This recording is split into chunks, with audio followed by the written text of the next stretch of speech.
नमस्कार, के न्यूज के खास स्पेशल रिपोर्ट में आपका स्वागत है। मैं हूं मनोज मानस। आज हम फिर हाजिर हैं देश की कुछ खास और अहम खबरों के साथ।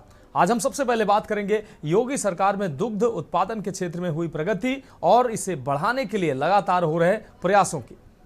साथ ही देखिए बड़े बड़े दावे और स्वास्थ्य व्यवस्था की हकीकत, और चलते चलते बात यूपी में आसमान से बरस रही आफत के बीच प्रशासनिक लापरवाही की हकीकत। तो चलिए अब चलते हैं खबरों के विस्तार में।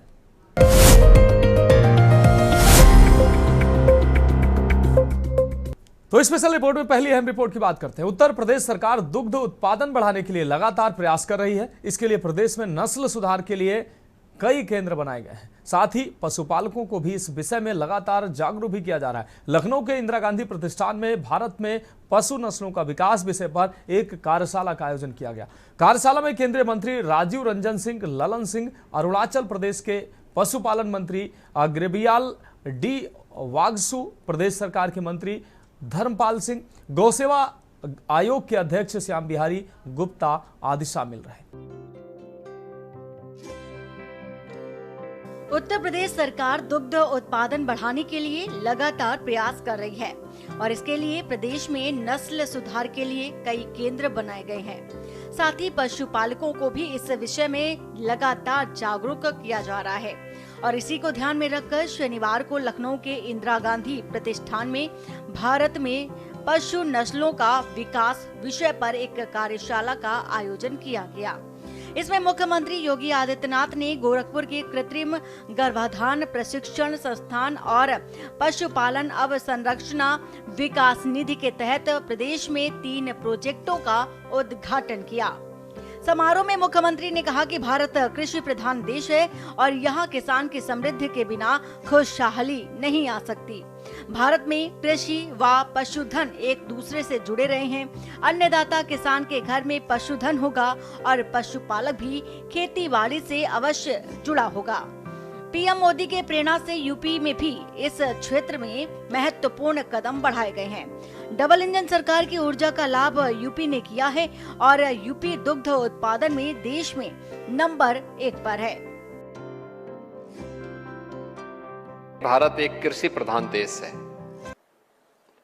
स्वाभाविक रूप से अन्नदाता किसान की खुशहाली और उसकी समृद्धि के बगैर देश में खुशहाली नहीं आ सकती, देश में समृद्धि नहीं आ सकती। भारत जैसे देश में कृषि और पशुधन एक दूसरे से जुड़े रहे हैं, एक दूसरे से अलग नहीं है। जो भी अन्नदाता किसान होगा उसके घर में पशुधन जरूर होगा और जो पशुपालक है वह खेती बाड़ी के साथ भी अवश्य जुड़ा होगा। इनका आपसी इस संबंध को ध्यान में रखते हुए अन्नदाता किसान की समृद्धि और खुशहाली के लिए पिछले 11 वर्ष के अंदर प्रधानमंत्री मोदी जी के नेतृत्व में जो कदम उठाए गए हैं वो अत्यंत महत्वपूर्ण और सराहनीय है। और प्रधानमंत्री जी की प्रेरणा से देश की सबसे बड़ी आबादी के राज्य उत्तर प्रदेश में हम लोगों ने इस क्षेत्र में जो महत्वपूर्ण कदम बढ़ाए हैं, आज उसी का परिणाम है कि डबल इंजन सरकार की ऊर्जा का लाभ उत्तर प्रदेश ने लिया है और आज उत्तर प्रदेश दुग्ध उत्पादन में देश के अंदर नंबर 1 स्थान पर आया है। मुख्यमंत्री योगी आदित्यनाथ ने FMD बीमारी यानी कि खुरपका मुंहपका की चुनौतियों का जिक्र करते हुए कहा कि FMD के वैक्सीनेशन कार्यक्रम प्रारंभ हुए और फिर बीच में उसे रोका गया, लेकिन केंद्रीय मंत्री ने सैचुरेशन के लक्ष्य को प्राप्त करने के लिए आज आश्वासन दिया है कि सीएम ने आश्वासन किया कि पशुधन को FMD मुक्त बनाकर पशुपालकों के जीवन में खुशहाली लाने में योगदान देंगे।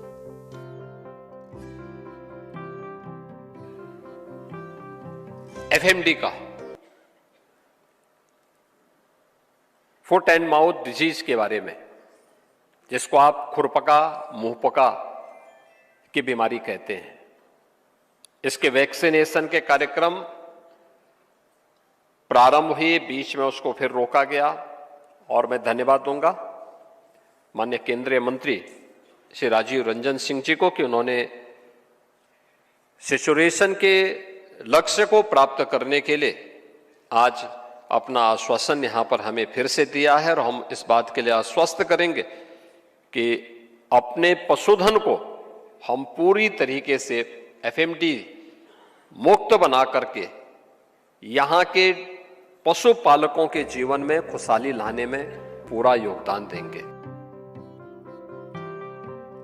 मुख्यमंत्री ने कहा कि पशुधन का असर वहां के क्लाइमेटिक जोन, उसके पालन और रख रखाव, नस्ल पर भी प्रभाव पड़ता है। यूपी में अलग अलग क्षेत्रों में अलग अलग गोवंश दिखेंगे। स्थानीय स्तर पर देसी पद्धतियों से जिन्होंने नस्ल को सुधारने के लिए प्रयास किए हैं, उन्होंने अच्छी नस्ल को बढ़ाने में सफलता प्राप्त कर ली। जो लोग प्रयास नहीं कर पाए, वहाँ पशुधन काफी पिछड़ा हुआ था। आत्मनिर्भरता के लक्ष्य को ही प्राप्त करती हैं और पशुपालन के क्षेत्र में पशुधन की अच्छी नस्ल हो, इसके बारे में भी चिंता करती हैं।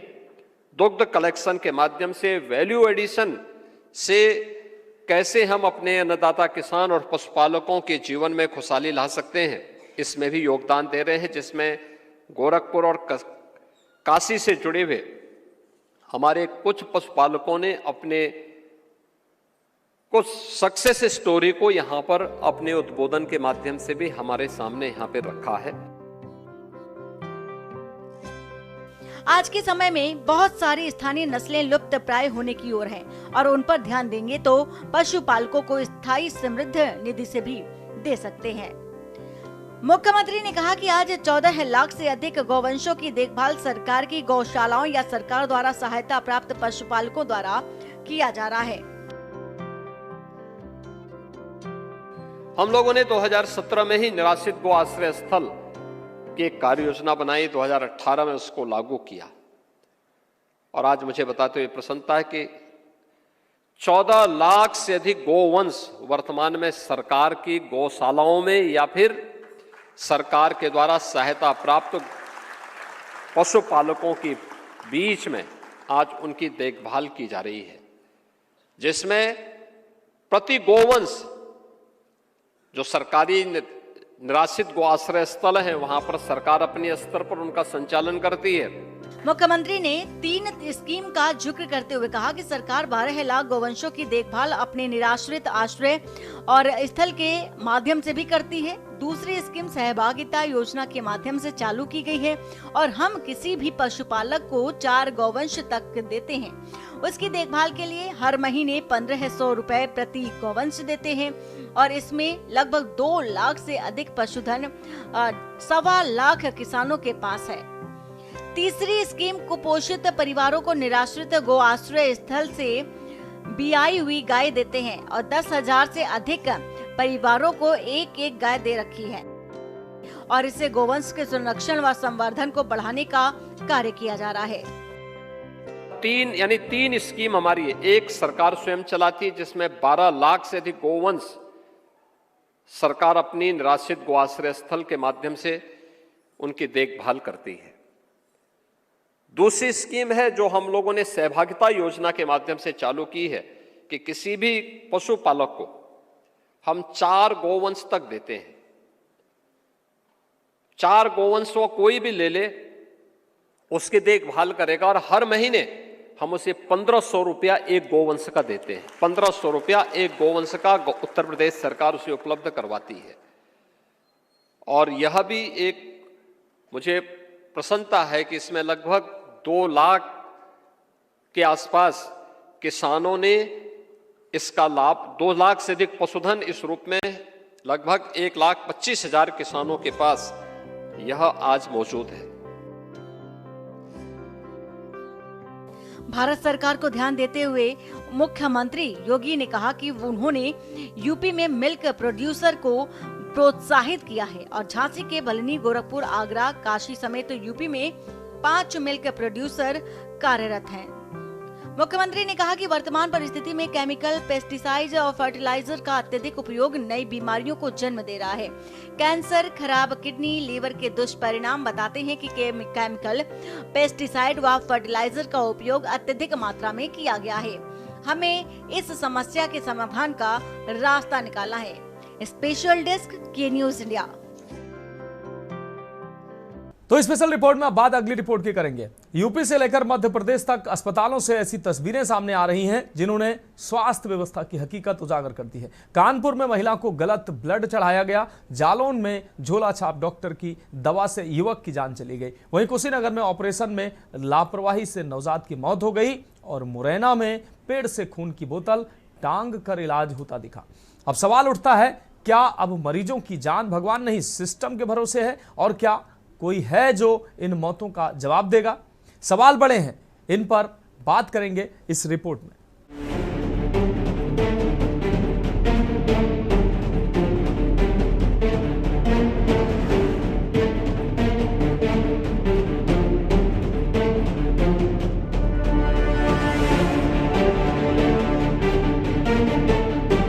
यूपी से लेकर मध्य प्रदेश तक स्वास्थ्य व्यवस्था की जो तस्वीरें सामने आई, उसने प्रशासनिक चूक के साथ डॉक्टरों की भारी लापरवाही को उजागर कर दिया।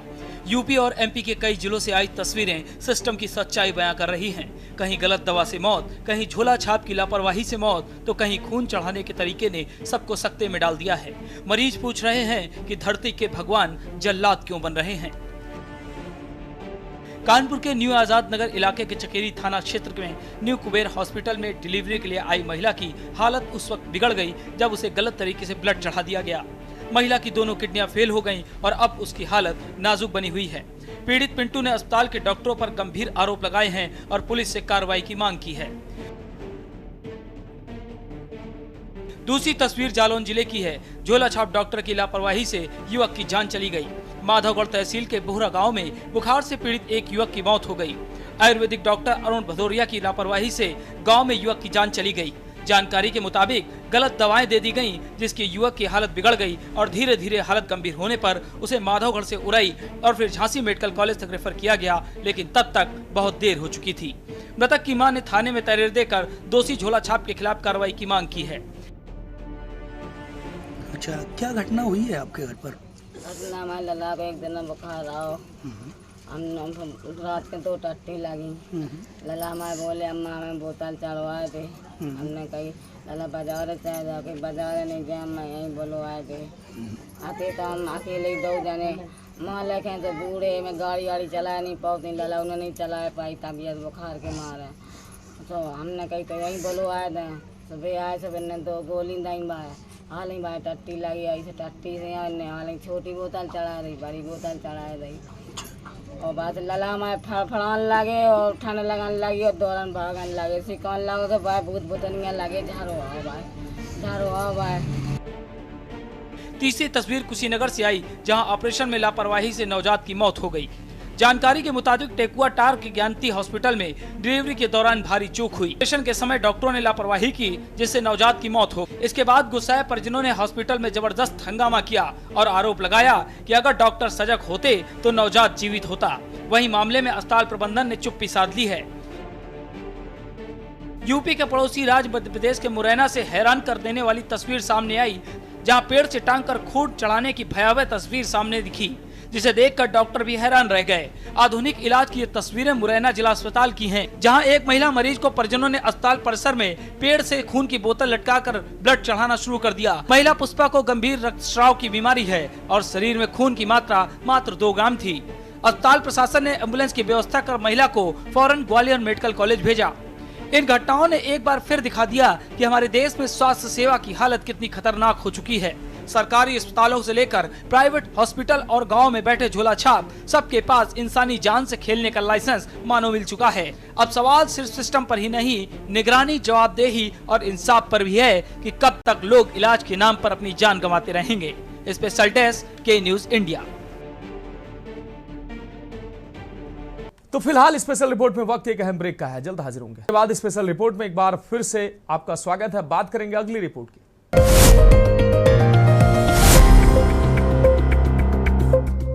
तो स्पेशल रिपोर्ट में अब बात अगली अहम रिपोर्ट की। उत्तर प्रदेश में आसमान से आफत बरस रही है और जमीन पर सरकारी लापरवाही की तस्वीरें साफ दिख रही हैं। इंद्रदेव की बारिश ने सरकार और प्रशासन की उन तैयारियों की पोल खोल दी है जिनका दंभ नाला सफाई और जल निकासी के नाम पर फाइलों में भरा गया था। नदियां उफान पर हैं, शहर जलमग्न है, सड़कें ताल दी है। इस खास रिपोर्ट में देखिए।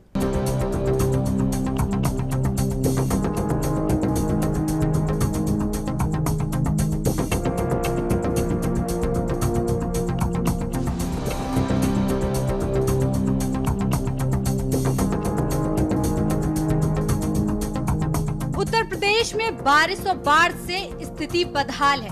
कई जिलों में नदियां खतरे के निशान से ऊपर बह रही हैं, जिससे निचले इलाकों में पानी भर गया है और जनजीवन अस्त व्यस्त है। लोग त्राहिमाम कर रहे हैं, लेकिन इंद्रदेव हैं कि बस करने का नाम ही नहीं ले रहे। सरकारी अधिकारी तो यही मान रहे थे कि हर बार की तरह इस बार भी मॉनसून कमजोर होगा और नालों की सफाई, चौक सीवरों को कागजों में साफ कर काम चला लेंगे। लेकिन इंद्र देवता ने सभी पर पानी फेर दिया और पानी भी ऐसा फेरा कि बारिश के लिए तैयारी की पोल खुल गई।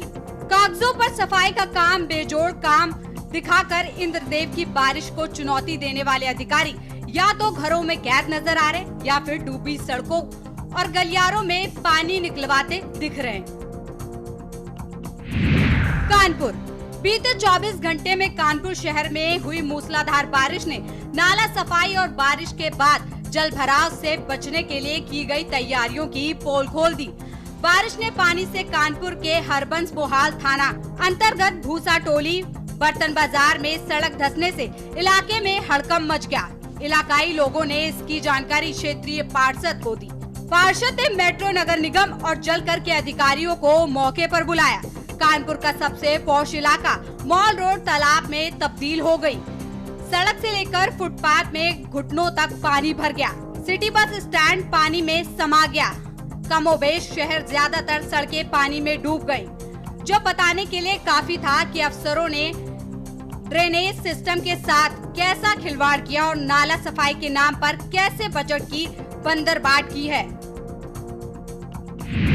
उन्नाव, दूसरी तस्वीर उन्नाव जिले से आई, जहां हालात कानपुर जैसे ही हैं। बारिश से जल जीवन अस्त व्यस्त है और लोग नगर निगम को कोसते नजर आ रहे हैं। आवास विकास इलाके में तो पानी ऐसा भरा कि पूर्व विधानसभा अध्यक्ष के बेटे वरिष्ठ पत्रकार अरुण दीक्षित खुद नगर पालिका के कर्मचारियों की पोल खोलते नजर आए। अरुण दीक्षित के पिता 5 साल विधानसभा अध्यक्ष रहे, लेकिन हालात जस के तस बने रहे। आज हालात ऐसे हो चुके हैं कि अरुण दीक्षित को खुद सोशल मीडिया पर आकर अपना दर्द बताना पड़ा कि नगर पालिका से लेकर सोशल मीडिया, शासन प्रशासन तक अब इनकी कोई सुनने और सुध लेने वाला नहीं है। चित्रकूट, भारी बारिश और प्रशासन की लापरवाही से चित्रकूट भी अछूता नहीं रहा। मंदाकिनी नदी उफान पर है, पानी खतरे के निशान से ऊपर बह रहा है। रामघाट के मंदिर और मुख्य मार्ग पर जलमग्न हो चुके हैं। हालात ये है कि रामघाट मुख्य मार्ग पर अब नावें चल रही हैं। होटलों में पर्यटक फंसे नजर आ रहे हैं। लोगों को भारी नुकसान हो रहा है। दुकानदारों का सामान डूब चुका है। सुरक्षा बल लोगों को बाढ़ प्रभावित इलाकों से हटाने का काम कर रहे हैं। जिम्मेदार अधिकारी और प्रशासन हालात बिगड़ने के बाद ग्राउंड जीरो पर उतरे हैं। लेकिन मलाल यही है कि अगर ये कवायद थोड़ा पहले कर ली जाती तो नुकसान को कम किया जा सकता था, जिसकी वजह से मंदाकिनी का जलस्तर घाटों से ऊपर, उसके बाद पूरा घाट की सारी दुकानें डूब गई हैं। आप पीछे मेरे देख रहे हैं, ये जो मध्य प्रदेश को जोड़ने वाला मुख्य मार्ग है, रामघाट रोड, जो बेड़ी पुलिया से और निर्मोही अखाड़ा होकर के सीधे मध्य प्रदेश के सतना जिले की तरफ जाता है। इस पे भी आप देख रहे हैं मेरे पीछे पप्पू सेठ की गली, जहाँ से हम स्नान के समय में लोगों का प्रवेश देते हैं। इस गेट के पास नावें चल रही हैं। लगभग अभी कुछ लोग गए थे खुद चल करके, तो उनके छाती से ऊपर पानी इसमें है। तो अभी थोड़ी देर में हम उम्मीद करते हैं कि बारिश थमी है, ये जलस्तर नीचे होगा। दुकानों के सब सामान निकाल लिए गए हैं और लोग सुरक्षित हैं। फिलहाल किसी तरह की जन धन की हानि की अभी कोई जानकारी नहीं हुई है। पुलिस प्रशासन, सिंचाई विभाग और सारे लोग इसमें लगे हुए ताकि जनता को किसी तरह की कोई हानि न उठानी पड़े। घाट के क्षेत्र में जो आने वाले घर हैं उनमें लोग फंसे हुए हैं? नहीं, घरों में कोई फंसा नहीं है। घाट के किनारे ये इनकी अपनी सेट ड्रिल है, ये भी जानते हैं। इस नाते बरसात के मौसम में सतर्क रहते हैं। जैसे ही जलस्तर ऊपर उठता है इसकी सूचना दी जाती है, पुलिस की सूचना पर ये खाली कर देते हैं। एक महात्मा जरूर आज गणेश आश्रम में चारों ओर से जलमग्न हो गया था, घिरे थे। उन्हें स्थानीय कुछ तैराक पुलिस की मदद से ट्यूब के साथ भेजे गए, तो थोड़ा जिद कर रहे थे कि प्रभु बचाता है, लेकिन फिर उनसे अनुरोध किया गया, अनुनय विनय किया गया, तो वो भी सकुशल बाहर आ गए। मंदाकिनी नदी खतरे के निशान के कितना ऊपर चल रही है? अब देखिए, खतरे के निशान के इस समय ये तो आप सिंचाई विभाग के लोगों से पूछें। हम पुलिस के लोग रात से ही इसमें लगे हुए हैं कि किसी भी तरह की कोई जन धन की हानि लोगों की ना होने पाए, उसका पूरा प्रयास कर रहे हैं। और खतरे के ऊपर का अब तो जो मेन रामघाट रोड है, जो आप कह लीजिए कि मंदाकिनी के इर्द गिर्द जो भी हमारी सांस्कृतिक, सामाजिक, धार्मिक गतिविधियाँ चलती हैं, उसका एक केंद्र बिंदु है। इस रामघाट रोड पे भी पानी चढ़ाया है। और ये गेट पीछे मेरे आप देख रहे हैं जो पर्यटन विभाग ने बनाया है, वहाँ छाती से ऊपर पानी हो गया। ललितपुर, तीसरी तस्वीर ललितपुर जिले से आई, जहां बाढ़ और बारिश की विनाश लीला देखने को मिली। नदी नाले उफान पर हैं। थाना जखोरा अंतर्गत खेडर नदी पुल के ऊपर से बह रही है और महिलाएं और बच्चे जान जोखिम में डालकर नदी पार करने को मजबूर हैं। शहर के हालात बद से बदतर हैं। सड़कें पानी से डूबी हुई हैं और लोग घरों में कैद होकर रह गए। आगरा, ताज नगरी आगरा में तो हैरान करने वाली तस्वीर सामने आई। बारिश का पानी आगरा थाना सदर में घुस गया। जनता को महफूज रखने वाली खाकी बरसात के पानी को थाने से निकालने का प्रयास करती दिखी। थाना प्रभारी की ऑफिस में 1 फीट तक पानी भर गया, जिसके चलते थाने का काम भी ठप हो गया। शहर की हर सड़क पानी में डूबी नजर आई। लोग बारिश के पानी में घुसकर जाने को मजबूर दिखे। शहर में ड्रेनेज सिस्टम के ठेकेदारों को बारिश मुंह चिढ़ाती नजर आई। हमीरपुर में हो रही लगातार बारिश सरीला ब्लॉक के हरसुंडी गांव के ग्रामीणों के लिए काल बन गई है। बारिश से गांव में बाढ़ जैसे हालात है। 3 कच्चे मकान जमींदोज हो चुके हैं। अनाज, बीज सहित खाने पीने का सामान पानी में डूब चुका है। गांव का नाला मोरंग खनन करने वाले ने बंद कर दिया, जिससे पानी की निकासी बंद हो गई और गांव पानी में डूब चुका है।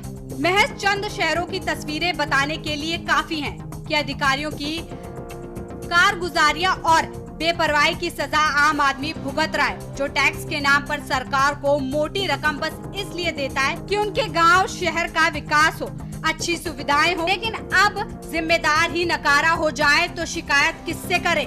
जुलाई का महीना अभी आधा ही बीता है, जबकि चौमास के 3 मास अभी बाकी हैं। जो कौन सी प्रलय लाएंगे ये इंद्रदेव ही जाने, क्योंकि अंत में ठीकरा तो इंद्रदेव के सिर पर ही फूटना है। स्पेशल डेस्क के न्यूज इंडिया। तो स्पेशल रिपोर्ट में आज के लिए मेरे साथ इतना ही। मुझे दीजिए इजाजत और आप देखते रहिए के न्यूज इंडिया।